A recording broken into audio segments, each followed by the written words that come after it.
The National News Desk, locally covered, nationally connected. The FBI searches a former Trump advisor's home. The national security investigation now resuming, and the president's response. Plus, boots on the ground. The commander-in-chief joining D.C. police and the National Guard. His message to those on the front lines, tackling crime as he eyes the next city. Plus, tit-for-tat gerrymandering, the new countermeasure as California and Texas lawmakers fight to pick up seats for their political parties. From the nation's capital, this is the National News Desk, America's News Now. Thank you for joining us. I'm Dee Dee Gatton, and on this weekend edition, we take a look at the big headlines of the week, and we look ahead at what to expect starting in Washington, D.C., where the FBI searched the home and office of an ex-Trump national security advisor. The Associated Press reports the FBI is investigating John Bolton for his handling of classified information. Bolton served during President Trump's first term, but he became critical of Trump later. Speaking to reporters, the president said he wasn't aware of the raid, but made his feelings about Bolton clear. He's not a smart guy, but he could be a very unpatriotic guy. I mean, we're going to find out. I know nothing about it. At the time of the raid, the former advisor was not arrested or charged with any crimes. This search comes as the Trump administration is looking into the activities of perceived adversaries of the president. The National Guard troops patrolling the streets of the nation's capital will soon be armed. The Pentagon had previously said the troops wouldn't carry weapons, but is now ordering they do. This comes after President Trump met with law enforcement agents and National Guard troops in D.C. earlier this week. The president was at the U.S. Park Police facility where he outlined his plans to make the city more safe and beautiful. So I just wanted to thank you all. You're doing incredible. You're incredible people. You make the country run, frankly. You make the whole place run. We're going to have the best capital ever. Earlier this month, Trump ordered the federal government to take control of Washington, D.C.'s police department and activated the National Guard. He says the goal is to address violent crime in D.C., but critics argue the rate has been declining in recent years. The president now eyeing Chicago, hinting that's the next city on his list. The federal government's control in D.C. isn't going over well with locals, according to a new survey. 79% of D.C. residents oppose the takeover of the city's police force and having the National Guard with the FBI patrol the area. That's according to a Washington Post Ashar School survey. Only 17% support the president's order. 65% believe the takeover won't lessen violent crime in the capital. Sanctuary cities and states around the country had until this week to comply with federal immigration policy or face promised consequences. Here's the National News Desk, Matt Gelka. You better comply or you're next. Attorney General Pam Bondi gave dozens of cities and states until Tuesday to scrap sanctuary city policies or face consequences. If they don't comply, we're going to sue them. We're going to take away your federal funding. You're going to have to comply. We're going to send in law enforcement. If you're not going to do your job, we're going to do it for you. The Department of Justice sent letters with an ultimatum to sanctuary jurisdictions around the country. Boston's mayor defended her city's immigration policies and safety record. Stop attacking our cities to hide your administration's failures. Boston will not back down from who we are and what we stand for. Bondi backed the federalization of Washington, D.C. law enforcement and declared last week that sanctuary city policies in the district, with limited cooperation between police and federal agents, were over. The threat over what's happened in D.C. extended to other cities. Louisville, Kentucky's Democratic mayor complied with the Justice Department's demands for cooperation between police and immigration agents in an effort to fend off federal intervention in his city. Louisville was not included in the sanctuary city list from the DOJ because of it. Louisville will no longer be considered a sanctuary city by the federal government. This change in designation is critical. Cities on the sanctuary cities list right now are experiencing a terrifying increase in raids by ICE. The Attorney General touted D.C.'s arrest numbers since law enforcement in the city was federalized. She posted on X on Tuesday that there have been 465 arrests since federal agents and the National Guard were deployed. Reporting in Washington, I'm Matt Gelka for the National News Desk, America's News Now. The redistricting battle continues. California Governor Gavin Newsom has signed off on legislation that will give voters in November the opportunity to approve a redrawn congressional map. It would add as many as 5 Democratic seats to the House next year. Newsom is aiming to offset the Republicans in Texas's move, advancing their own redrawn map that would add 5 more Republican seats to the House, which the president has pushed. They fired the first shot, Texas. We wouldn't be here had Texas not done what they just did. Donald Trump didn't do what he just did. He went so far as to follow up and say that he didn't just want those 5 seats. He said he's, quote unquote, entitled. A special election will take place on November 4th, even after the maps are signed by Governor Gavin Newsom to allow the new maps, because congressional maps in the Golden State are supposed to be drawn by a partisan civilian commission. Eric Menendez won't get out on parole for the time being. A California board denied him parole for 3 years, mainly because of his behavior in prison. Eric and his brother Lyle Menendez were sentenced to life in 1996 for fatally shooting their parents in their Beverly Hills mansion. A judge reduced the brothers' sentences in May, making them eligible for parole. Their attorneys argue the killings were self-defense after years of sexual abuse by their father. The Supreme Court has handed President Donald Trump a temporary win in his fight against federal diversity funding. The administration will now be able to block nearly $800 million in National Institutes of Health research grants that officials say involve race and gender issues. The court stopped short of blocking a lower court ruling on the matter, leaving room for researchers to pursue the grant money in a different court. Israeli Prime Minister Benjamin Netanyahu says he will give the green light to a plan to take over Gaza City, the most populated area of Gaza. This comes after the Israeli military announced that it planned to call up 60,000 reservists for the operation. Netanyahu says he is also giving approval to restart negotiations with Hamas aimed at returning all the remaining hostages in Gaza.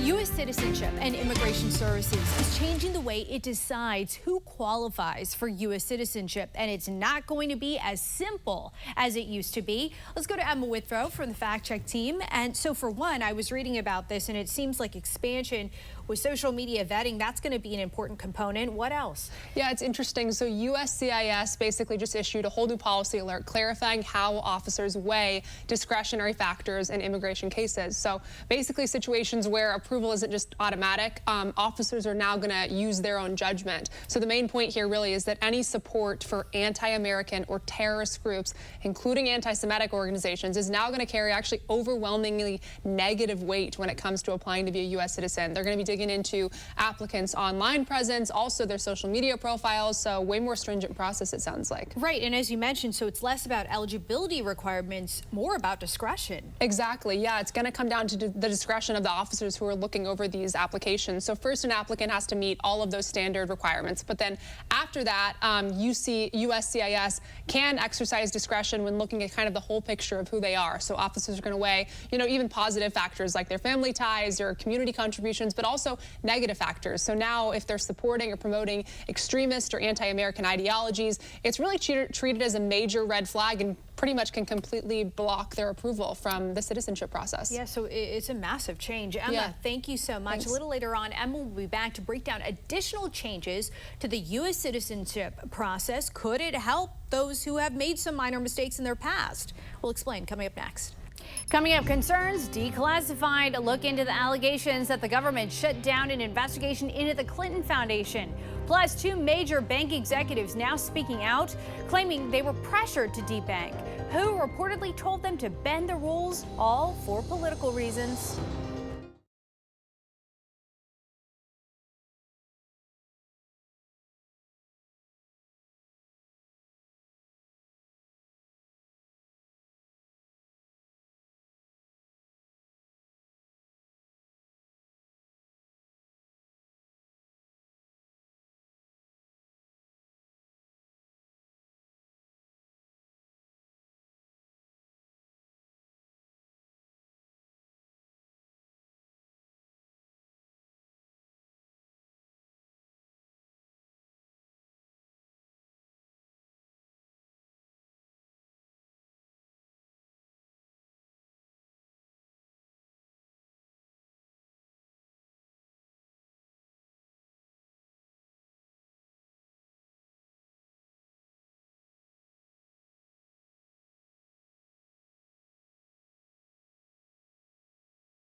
Following President Trump's executive order outlawing debanking, major bank executives are speaking out, saying they were pressured to deny services for political reasons, specifically under the Obama and Biden administrations. The executives say debanking targeted conservatives. The National News Desk, Jeff Harris, reports. Two executives at leading U.S. banks are now speaking out, both anonymously, saying under previous administrations, they were under pressure to deny services to certain people and businesses, specifically because of politics. One of those executives telling Fox News Digital those pressures were very real. When your regulator gives you a suggestion, it's not a suggestion, it's an order. The political stuff is very real. Those pressures are real. Debanking is when a bank closes an account or refuses business because of certain risks, usually financial, legal, regulatory, or reputational. President Trump's executive order outlaws debanking, but these executives say previously federal laws were exploited to pursue political objectives. When there's ambiguity in the law, beauty is in the eye of the beholder. And for a long time, the beholder was the Obama and Biden administration. President Trump and other Republicans have long claimed banks denied services to customers for political reasons or for doing business in the crypto industry. Many conservatives complain that the banks are not allowing them to do business within the bank. Claims Don Jr. and Eric Trump echoed shortly after the executive order was signed. We got into crypto because we didn't have a choice, right? We were debanked by every major banking institution. This wasn't just happening to the Trumps, people with a lot of zeros on the end. This was happening to conservatives all over the country. The Federal Reserve governor is also admitting debanking is a problem, saying supervisory materials are now being changed that reference reputational risk. They can't discriminate against them based on their business model, their political views, or otherwise. Now, several major banks continue to face scrutiny for alleged debanking, including J.P. Morgan Chase and Bank of America, both of whom consistently deny closing accounts for political reasons. I'm Jeff Harris reporting from Washington. More declassified FBI memos have revealed former President Obama's DOJ allegedly ordered FBI agents to shut down an investigation into whether there were any advantages or favors given to foreign officials or anyone in exchange for donations to the Clinton Foundation when Hillary Clinton was then Secretary of State. Our Jan Jeffcoat sat down with the president of the Government Accountability Institute and New York Times bestselling author Peter Schweizer. His 2015 book titled Clinton Cash, The Untold Story of How and Why Foreign Governments and Businesses Helped Make Bill and Hillary Rich, looked into any alleged connections between the Clinton Foundation donors and Hillary Clinton's work at the State Department. And Peter joins us this morning with more on this. Great to see you. And I want to revisit that book. But first, I got to talk to you about this memo from 2016 that we finally saw, that was finally declassified. You said this was not just a smoking gun, but it was the whole arsenal. What went through your mind with this latest discovery? Yeah, it was pretty shocking. I mean, look, in 2015, I published the book. The New York Times and Washington Post ran stories confirming some of our findings. And the FBI launched an investigation. In fact, 4 FBI field offices did so. Little Rock, Arkansas, New York, Boston, and then their office in Nigeria. And they reached out to me, the field agents. This was sort of their organic investigation. And then the investigation just stopped in 2016. And I didn't really know why. I was on the outside looking in. So this memo shows specifically that the book is what triggered the investigation. The field offices were making progress. And then HQ, Sally Yates in particular, said, shut it down. We're not going to investigate this. Now, here's what we do know that has been disclosed by the Clintons themselves. When Bill Clinton ended his presidency in 2000, we know they owed millions in legal fees. Hillary Clinton, in an interview, told Diane Sawyer, we came out of the White House not only dead broke, but in debt. In the years that followed, Peter, until 2014, they earned more than $230 million. Where did this money come from? Yeah, a lot of it came from overseas. It came from foreign governments. It came from foreign oligarchs. And one of the things that I did in the book was look at the pattern. When they received money, what else was going on? In the early part of that period, Hillary Clinton was in the U.S. Senate. And there's a lot of correspondence between the people that were paying Bill Clinton speaking fees, donating to the foundation, and official direction she was taking in the Senate. It exploded when she became Secretary of State, America's chief diplomat. So the issue issue was always the link between the official duties that Hillary Clinton had, the access and favors that people were getting. Those same people were sending the Clintons millions of dollars through either speaking fees directly to Bill's pocket or to the Clinton Foundation itself. And, you know, you talked about your book focusing on these donations from these foreign governments, foreign entities. The big question, was there any quid pro quo? Yeah, so the legal definition clearly is, can you link the two? I was able to show a really widespread pattern. What the FBI, I think, was trying to do was establish the quid pro quo, because, of course, I don't have subpoena power. I don't have the ability to question people. That's what they were looking into, and we know that the Nigeria office, this has been now since reported by the Wall Street Journal, the Nigeria office had phone-tapped interviews with Nigerian officials saying that they had donated to the Clinton Foundation and they were getting favors in return. So they were making progress, moving towards quid pro quo and further evidence, but of course the investigation was shut down. I got to tell you about a Forbes article I pulled up this morning from 2015 stating, quote, since Bill and Hillary Clinton left the White House in 2001, they've earned more than $230 million, but in federal filings, the Clintons claim they are worth somewhere between $11 million and $53 million. After layering years of disclosures on top of annual tax returns, Forbes estimates their combined net worth at $45 million. Where did all of the money go? No one seems to know, and the Clintons aren't offering any answers. And I think the reason why this is like such a stark question at this point is because there was no further investigations into this. What's your thoughts about this? Yeah, no, I think you're exactly right, and this is one of the frustrations people have about our elected officials held into account. And I think in the particular case of the Clintons, they started this pattern of what I call globalized corruption. I mean, we've had corruption throughout American political history. The Clintons were the first ones to take it global, to take money from Russian oligarchs, from Russian government officials, from Ukrainians, from Chinese. These are people that want favors from powerful American officials.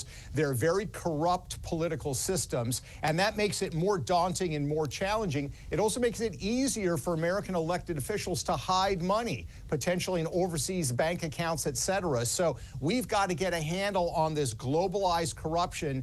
It's a bipartisan problem. I think the Clintons were the ones that really kicked it off on a massive scale. Do you think this is going to open this investigation wide open now that we've seen this declassified memo from the FBI? I sure hope they are. I mean, one of the challenges, and of course I always say I'm not a lawyer, is that there are the statute of limitations. So if they committed a crime in 2014, it may have extended past the statute of limitations. That's why the FBI investigation at the time was so important, because if they'd found the evidence, they could certainly prosecute then. All right, we will follow it with you. President of the Government Accountability Institute and New York Times bestselling author Peter Schweizer, thanks for your time and for joining us this morning. I appreciate it. Thanks. Coming up, emotional testimony from the families who lost children in last month's devastating Texas floods. My daughter was stolen from us. Seal's life ended not because of an unavoidable act of nature, but because of preventable failures. The bill aimed at bettering infrastructure and upgrading weather technology.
National News Desk, America's News Now. We have reporters all across the country in your neighborhoods covering issues that matter to you.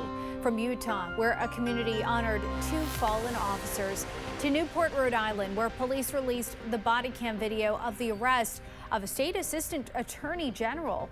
We are taking the pulse of America, but we start in Austin, Texas, where Senate and House lawmakers passed a youth camp safety bill after the deadly Camp Mystic floods. My daughter was stolen from us. Seal's life ended not because of an unavoidable act of nature, but because of preventable failures. Emotional testimony from 16 parents whose children died in Camp Mystic floods last month brought the entire committee room to tears Wednesday. But change is on the way. Wednesday afternoon, the Texas Senate Disaster Preparedness and Flooding Committee unanimously passed Senate Bill 1. It'll invest $200 million into improving infrastructure and adding technology to better prepare Texas youth camps from future disasters. Senator Paul Betancourt assures the families that these changes will be made quickly. I expect the vast majority of this to be done by next camping season, if not all of it. I want you to turn your body cam off. Protocol is that you turn it off. If a citizen requests it to turn it off, she's a lawyer. She's a lawyer. So they want you guys to leave? Yes, we're gonna leave. Let's just leave. That's how the Newport police interaction with Assistant Attorney General Devin Hogan Flanagan started Thursday night. We'll talk over here, okay? It was outside the Clark Cookhouse where police were called. Here's an officer talking to the host. You guys just want to know, do you want them trespass? Anything we can do. Yeah. Trespass, yeah. I just need trespass, gotta know. Please. The conversation between police, Hogan Flanagan, and her friend Veronica Hannon only escalated. You're trespassing, so we gotta leave now. Unless you want to be in there. We're not trespassing. You haven't notified us that we're trespassing. Number one. What did I just say to you? You're trespassing. Let's go. Number one. I don't want to two, arrest you guys. You're not going to arrest us. Number two so let's is leave. that We gotta go. But the Let's protocol go. is, and your protocol is if I ask you to turn off the body cam, you have to turn it off, and that's your protocol. She's a lawyer. I'm an AG. She says almost a dozen times she's an AG. But you're going to regret this. Yeah. You're going to regret it. I'm an AG.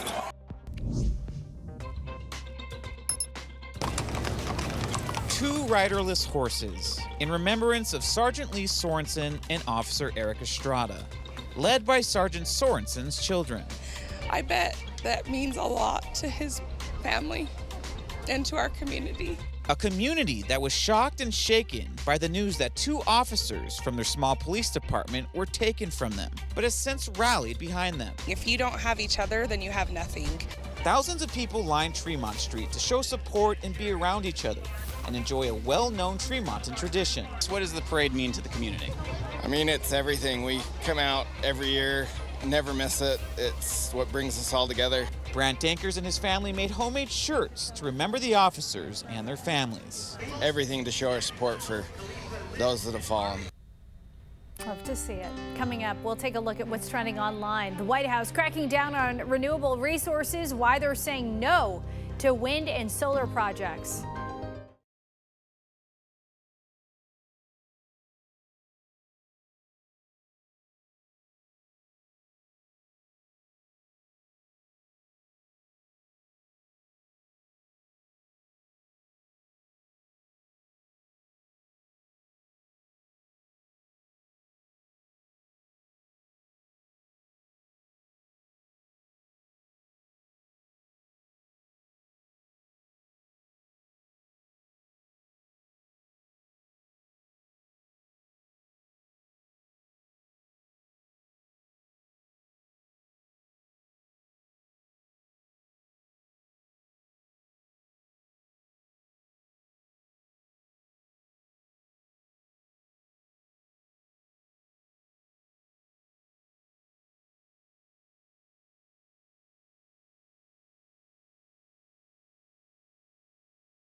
Taking a look at the top trending stories on our website right now, President Trump says his administration will not approve solar or wind projects, adding that any state that is dependent on solar or windmills for power is seeing record-breaking electricity and energy costs.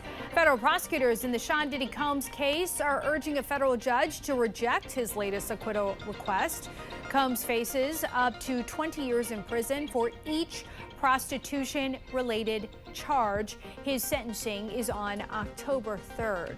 McDonald's is slashing the price of its combo meals starting next month. 8 popular combo meals will be 15% less than the total cost of buying the items separately. Those stories and much more available right now at thenationaldesk.com. The president is no longer signing an executive order that would direct the Justice Department to punish people who burn American flags. The order was not expected to outright criminalize the act of burning the flag, but go through Attorney General Pam Bondi to review, and she would determine whether charges could be brought under existing laws, depending where the action took place. It is unclear tonight if the order would be signed at a later date. MSNBC is rebranding after its corporate split from NBC. The news network is changing its name to My Source News Opinion World, or MS Now. It will also remove NBC's peacock symbol from its logo. This channel and others are heading into a new business called Versant. Owner NBC Universal announced the split in November, citing struggling ratings. Still to come here on the National News Desk, a look at the revival of energy dominance under the Trump administration's pro-energy policies. We'll discuss with former Trump White House economic advisor Steve Moore. You're watching the National News Desk, America's News Now. You can catch us live weekdays from 6 a.m. to 11 a.m. and 10 p.m. to midnight Eastern Time, and anytime online at thenationaldesk.com. We'll be right back.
The National News Desk, locally covered, nationally connected. We would get secure elections. We'd get much faster results. Targeting mail-in voting, the president's vow to change the way elections are conducted as Democrats scramble to bring in cash, and the White House's immigration crackdown showing no signs of slowing down. The millions of visas under review as the requirements to become a U.S. citizen just got harder, and hundreds of CDC employees fired. What's to blame for the layoffs as the government continues to downsize? From the nation's capital, this is the National News Desk, America's News Now. I'm Dee Dee Gatton. Thank you for being here. And we begin with the president re-upping his long-running feud with American elections, promising to bring honesty to the 2026 midterms by targeting mail-in voting. National correspondent Matt Galka reports from Washington. The president said he's going to lead a movement to get rid of mail-in ballots for elections, along with what he called highly inaccurate, very expensive, and seriously controversial voting machines. It's time that the Republicans get tough and stop it, because the Democrats want it. It's the only way they can get elected. The threats against mail-in voting come after Trump said Russian President Vladimir Putin raised the issue with him. He said your election was rigged because you have mail-in voting. He said mail-in voting every election. He said no country has mail-in voting. It's impossible to have mail-in voting and have honest elections. Trump has long claimed without evidence that mail-in voting and voting machines cause widespread voter fraud. It was at the center of his claims that his 2020 election loss to Joe Biden was fixed. but he encouraged supporters last year to use mail-in voting while campaigning. Whether you vote early, absentee, by mail, or in person, we must swamp the radical Democrats. Trump's Truth Social post also called states an agent for the federal government in counting and tabulating the votes, and said they must do what the federal government, as represented by the President of the United States, tells them. Republican Stephen Richer is the former recorder for Maricopa County in Arizona. He became a target of Trump after he defended the accuracy and validity of Arizona's elections before being primaried because of it. Richer says almost everything the president put in his post is wrong or would be a significant waste of time and resources. I don't know how the president plans to do this. He says he's going to sign another executive order pertaining to election administration. But again, the United States Constitution gives broad authority to the states in terms of the how they want to administer elections. I don't see what the political profit is now. The president promised an executive order ahead of the 2026 midterms, a move that would almost certainly lead to legal challenges. 8 states plus Washington, D.C. allow elections to be conducted entirely by mail. Reporting in Washington, I'm Matt Gelka for the National News Desk, America's News Now. And a New York court has thrown out President Trump's $500 million penalty in his civil fraud case. The decision leaves Trump still liable for fraud in the case, which was brought by the state's attorney general. The judges aligned to uphold Trump's liability and throw out the penalty so the case could proceed for further review. The case accused Trump and his family real estate business of inflating his net worth to get favorable loan terms. The Department of Health and Human Services says it's ended a federal grant funding a sex education program in California. The HHS cited the state's refusal to drop information about transgender people from its curriculum. The agency says it told California's Department of Public Health in June that it had 60 days to remove all content concerning gender ideology. The state informed HHS this week that it would not do so. Around 600 Centers for Disease Control employees, they were notified of permanent layoffs this week. About 2,400 workers were initially terminated in April, but a federal judge ordered hundreds to be reinstated. The firings come as the CDC says the White House restored tens of millions of dollars in funding for certain health programs. The agency says the White House Office of Management and Budget approved some grants which had been held up for almost a month. A federal judge has temporarily blocked some Texas school districts from displaying the 10 Commandments in classrooms. The injunction applies to 11 districts where parents are challenging the new state law in court. The ruling comes as classrooms across the Lone Star State prepare for the new law to take effect September 1st.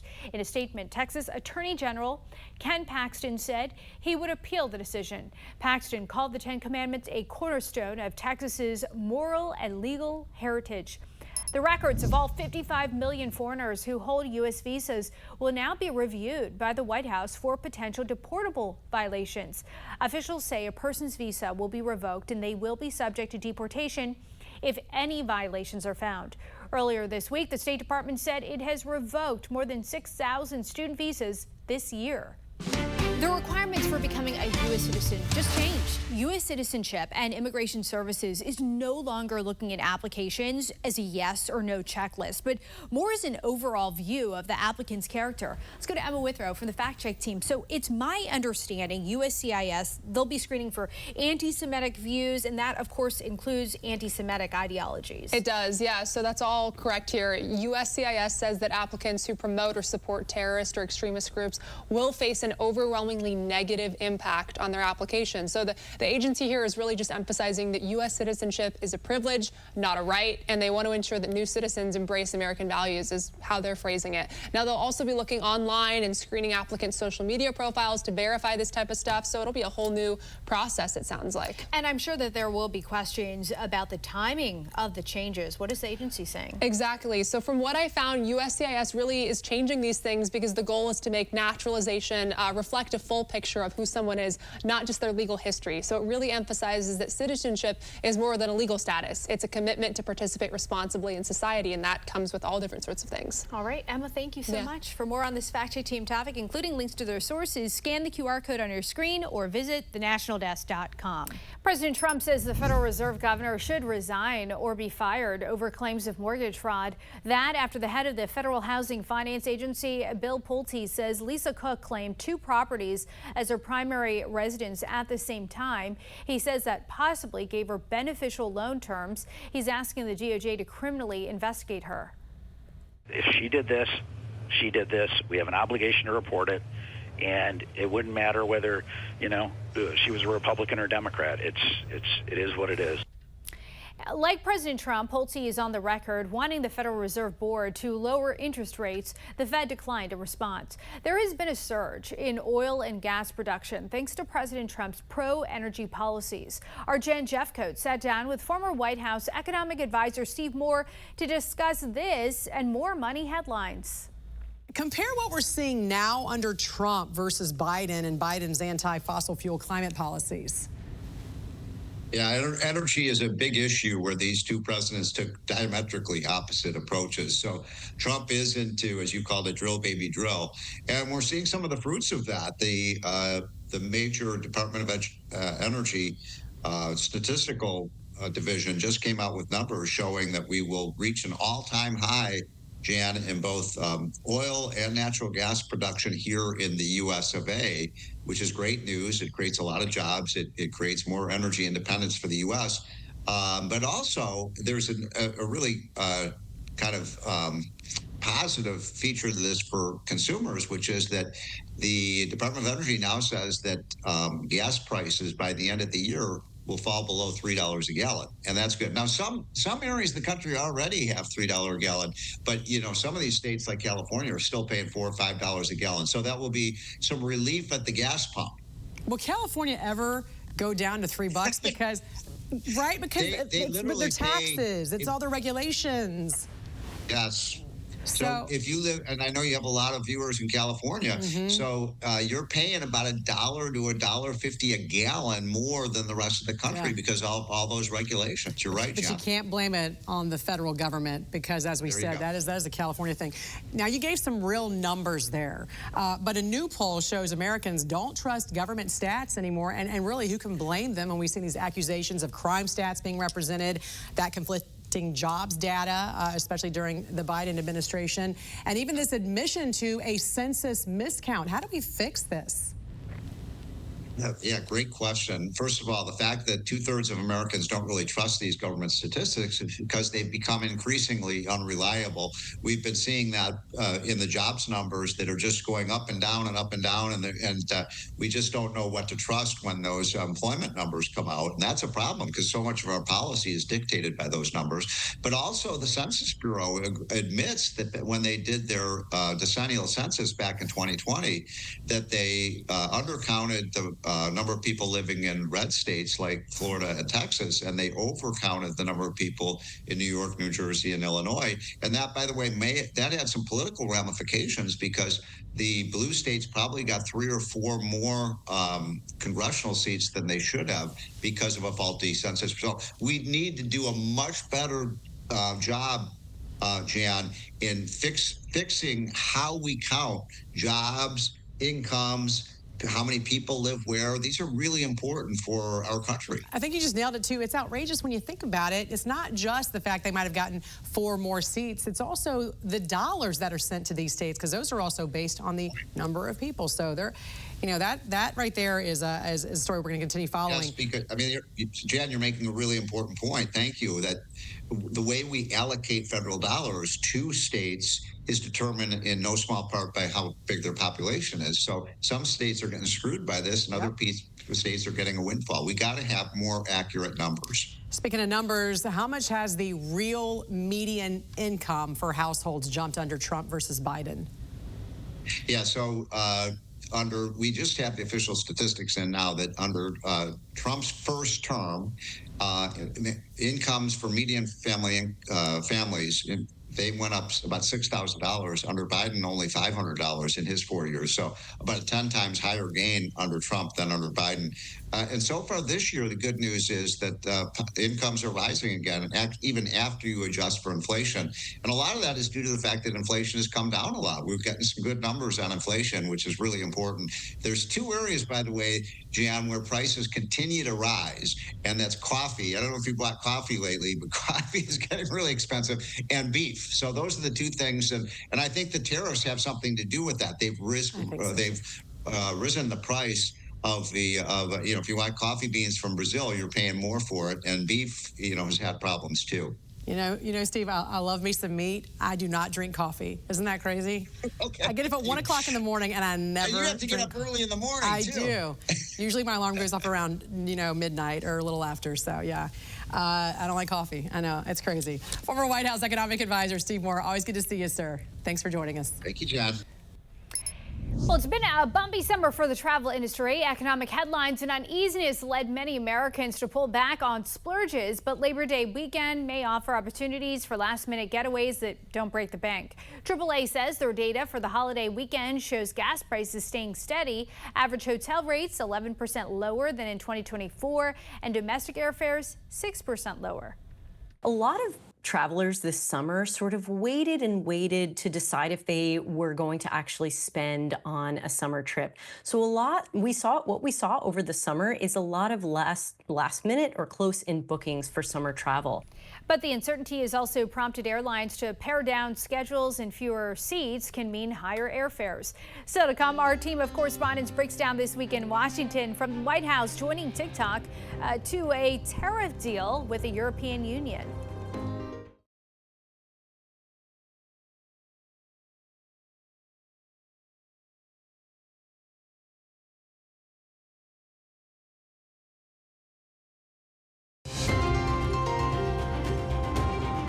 And welcome back to the National News Desk. Our Washington Bureau covers the nation's capital every day, and our team of correspondents reports on the important issues facing the country and how they impact you.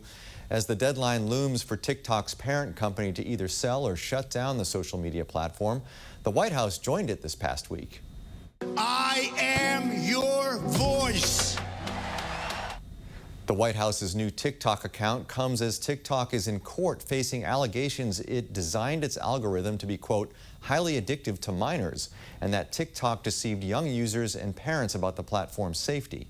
National correspondent Kayla Gaskins, there were some bombshell videos introduced as evidence in the case this past week.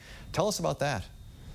Yeah, Steve, so this case is playing out in North Carolina. Now, for years, TikTok has said this app is good and safe for underage users, for teens and some of the younger people on the platform. Now, the North Carolina Attorney General is arguing that is not the case, and TikTok knows it. So they released some of these internal videos of current employees, some of them still work for TikTok, and some former employees discussing the matter. Take a listen.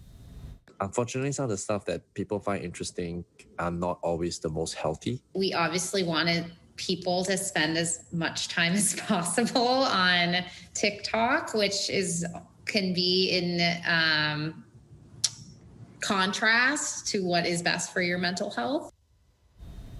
So now the North Carolina Attorney General is saying, look, TikTok knows exactly how addictive the app is, and they've been essentially lying to parents, saying that's not the case. Now, TikTok is firing back, and they called the North Carolina Attorney General's comments shameful and misleading, saying that all of those comments from their employees were conversations that were taken out of context. So Steve, we'll see how this plays out in court. But TikTok is still very much under fire from both sides of the aisle here in Washington. Lawmakers have ordered the app to be sold to a non-Chinese company. Right now, it's owned by ByteDance, which has ties to the CCP. Lawmakers, of course, very concerned as to what kind of national security implications it can have to have an app that's so influential in American society be so close to China.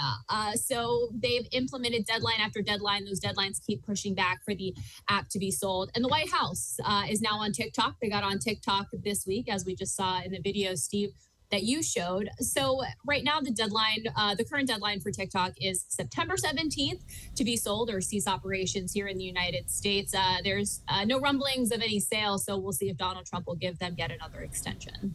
National correspondent Kayla Gaskins, thank you. Meanwhile, more details about a tariff deal between the U.S. and the European Union were announced Thursday.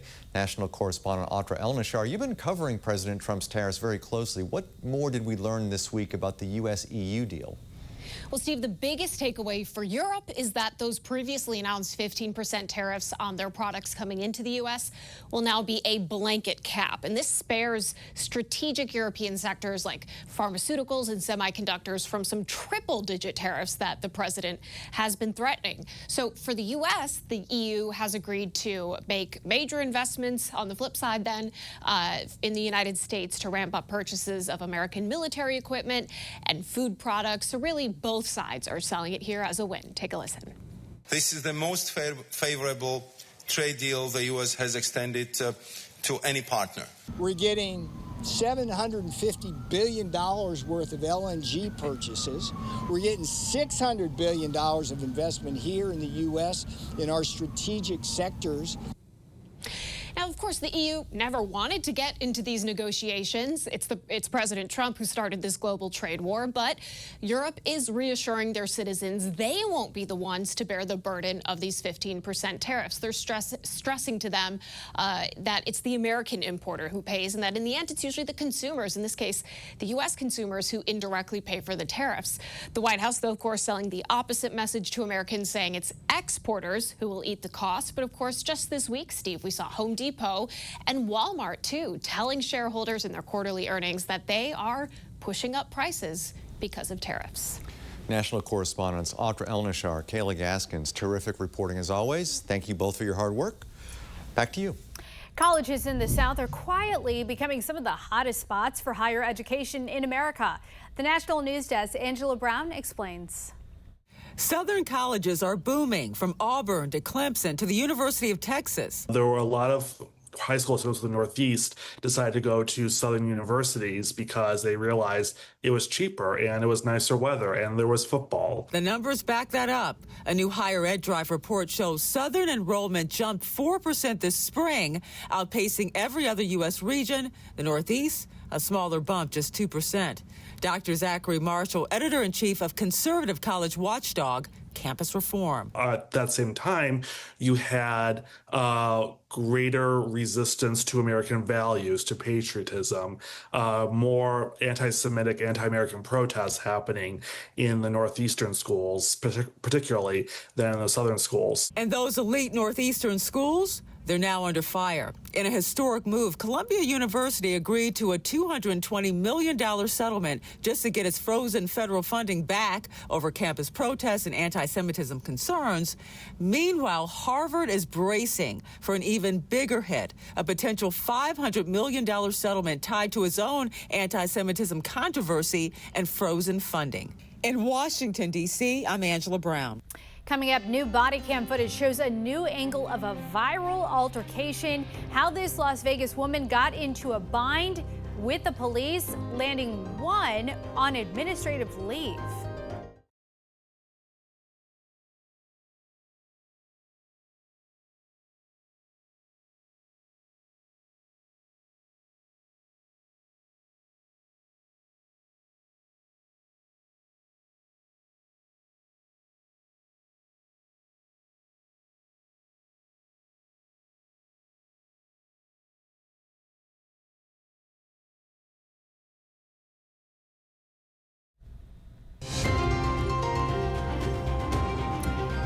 National News Desk team of reporters is bringing you the headlines from coast to coast. We're taking the pulse of America, and we start in Las Vegas, where newly released body cam footage shows a new angle of a viral police encounter. Get over to my car, do it now. Put your hands on top of the car, do it now. On the car. You're gonna get taken to the ground if you don't listen to me right now. Get to the front of the car, do it now. Hey! Don't turn towards me. What are you doing?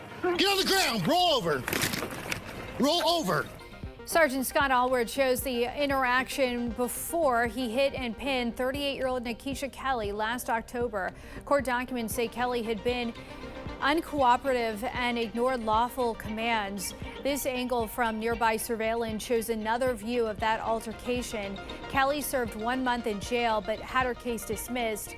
The Henderson Police Department placed Allward on administrative leave after the incident. In Michigan City, Indiana, at least 20 school buses are inoperable after thieves stole their catalytic converters. Police believe they are reselling the machinery for hundreds of dollars. the material that they're made of, you can scrap those for a nice price. I hear anywhere from $500 to maybe $900 a piece. Michigan City Schools canceled the school day due to the theft. Police are investigating. And in Shasta County, California, a group of women honoring veterans with their quilts of valor. The nonprofit is dedicated to providing comfort through personalized quilts.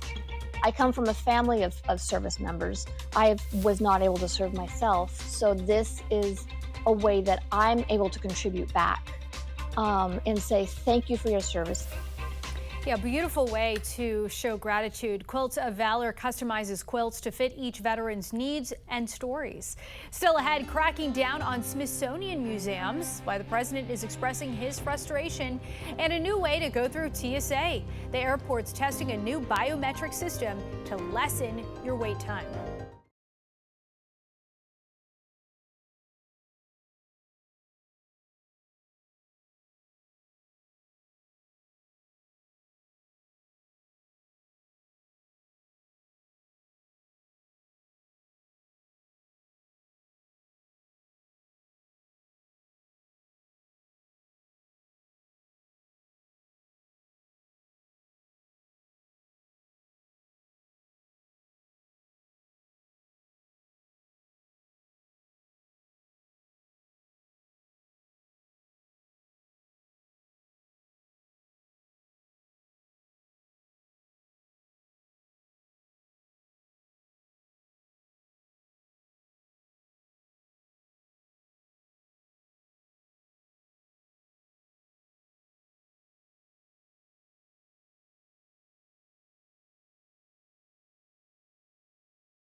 President Trump confirmed the White House is conducting a review of the Smithsonian museums. The president taking to Truth Social to express frustration over their portrayal of certain dark parts of American history.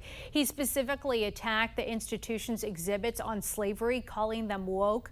Administration officials say the review is meant to ensure the Smithsonian aligns with the president's agenda ahead of America's 250th anniversary next year. TSA and Clear are teaming up to test biometric e-gates at airports. The tech would scan and send passengers to the security line in seconds by matching a traveler's face to their ID and boarding pass. Only Clear Plus members can opt in to the program. Atlanta's Hartsfield-Jackson Reagan National in D.C. and Seattle-Tacoma are piloting the program. TSA's top dog competition is down to a pair of Labrador retrievers. Take a look.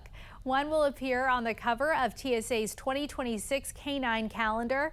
Alex helps keep Denver International Airport safe. Steeler protects Pittsburgh International. The agency says Alex loves green beans. Steeler prefers hot dogs from 7-Eleven. The winner will be announced on Tuesday for National Dog Day. To vote, go to the TSA's website. I could look at these two all day, so very cute. I don't know how this is going to be decided.